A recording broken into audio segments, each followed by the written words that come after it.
Hi friends, one pot prawn gravy செய்யலாமா? இது ரொம்ப செய்கிறது ஈஸி, சாப்பிட செம்ம டேஸ்ட்டாக இருக்கும்.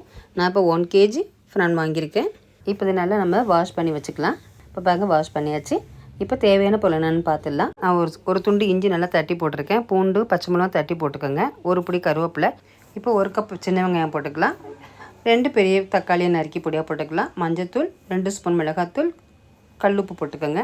இப்போ 1 கப் தேங்காய் துருவல் போட்டிருக்கேன். எல்லாத்தையும் நல்லா மிக்ஸ் பண்ணிக்கலாம். இப்போ அதுலேயும் இந்த ப்ரானை போட்டுக்கலாம். போட்டு நல்லா மிக்ஸ் பண்ணிக்கோங்க.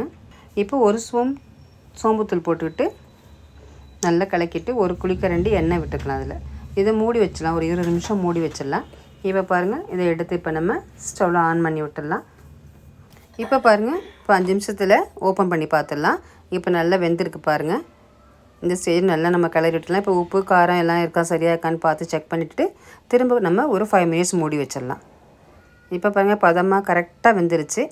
ஈஸியாகவும் செஞ்சிடலாம் அந்த டிஷ்ஷை. நம்ம ரொம்ப சிம்பிள். இப்போ பாருங்கள், ஒரு பாத்திரத்தில் நான் கவுத்து காமிச்சிருக்கேன். அழகாக இருக்குது பாருங்கள் பார்க்கும்போது. 1 பாட் ப்ரான் கிரேவி ரெடி. இந்த டிஷ் வந்து ப்ளைன் ரைஸ்குள்ளே வச்சு சாப்பிட செம்மையாக இருக்கும். எல்லாத்துக்கூடையும் வச்சு சாப்பிட்லாம். இந்த வீடியோ பிடிச்சினா லைக் பண்ணுங்கள், சப்ஸ்கிரைப் பண்ணுங்கள், மறக்காமல் ஃபாலோ பண்ணுங்கள். தேங்க்யூ.